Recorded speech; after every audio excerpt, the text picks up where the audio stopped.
And here is Kim to an excerpt from her most recent report, The Creation of Value, Meditations on the Logic of Museums and Other Coercive Institutions.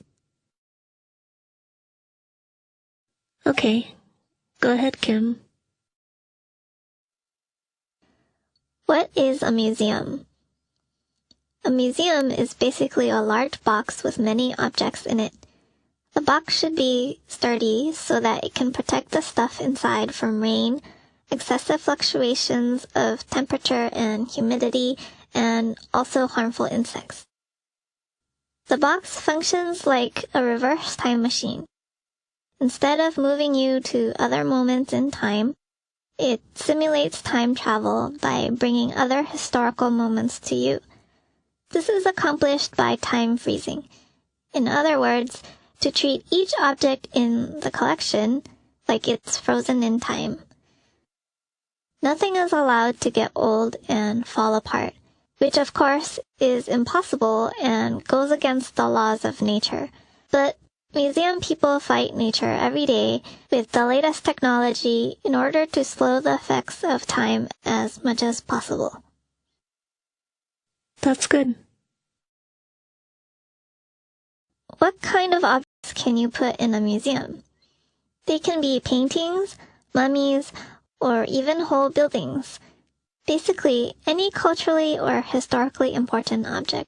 Although there is much debate about if the object really has to be important or not, or if when you put the object in the museum, that's when it becomes important.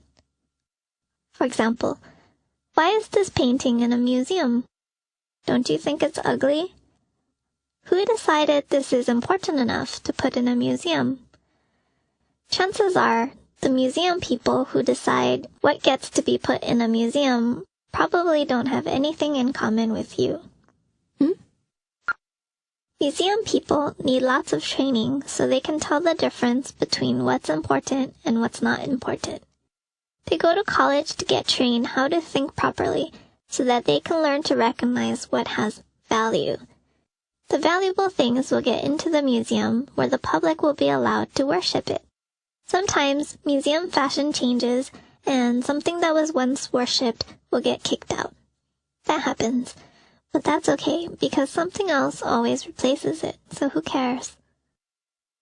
Ideally, the museum building will look like some kind of temple to help make the urge to object worship stronger.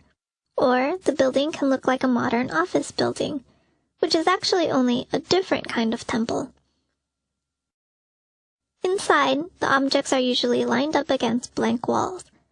Blank walls are good so that the visitors won't have to deal with so much context or history.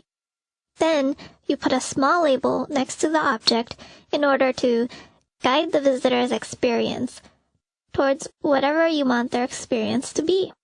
Make sure the lettering on the labels is very tidy and sharp, and also only use language that sounds academic.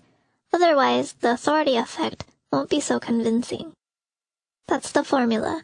Blank walls, plus nice tidy labels, plus maybe even shining a light on the object, equals guaranteed to make any object look extremely important.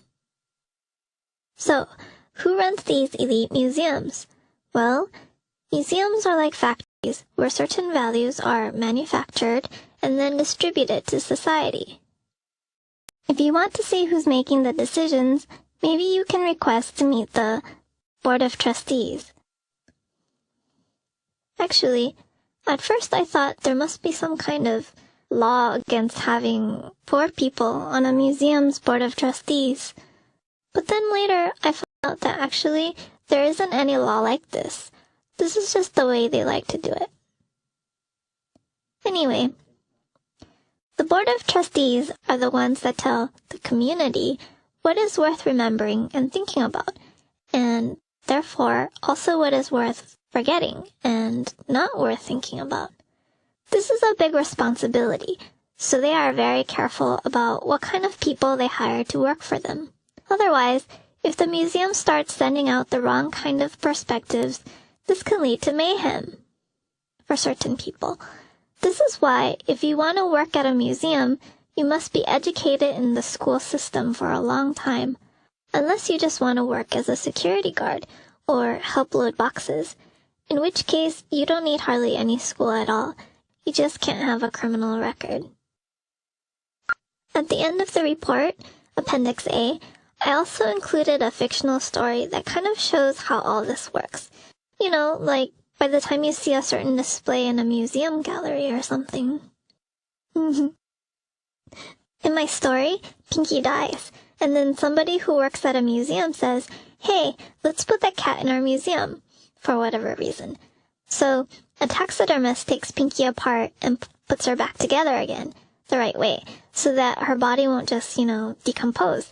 So they do that, and when they're done, you know how stuffed animals always have that not very lifelike expression on their face? Well, they look like, So anyways, and it's like that because no matter how hard museum people try to copy reality, it's never going to come out right. But then all the museum visitors say, "Ooh, look, this is the actual Pinky. This is very educational," and so on. Anyway, I guess you have to read the whole report. That's just the summary. How come I get stuffed by a taxidermist in your story? I don't know. It's funny, right?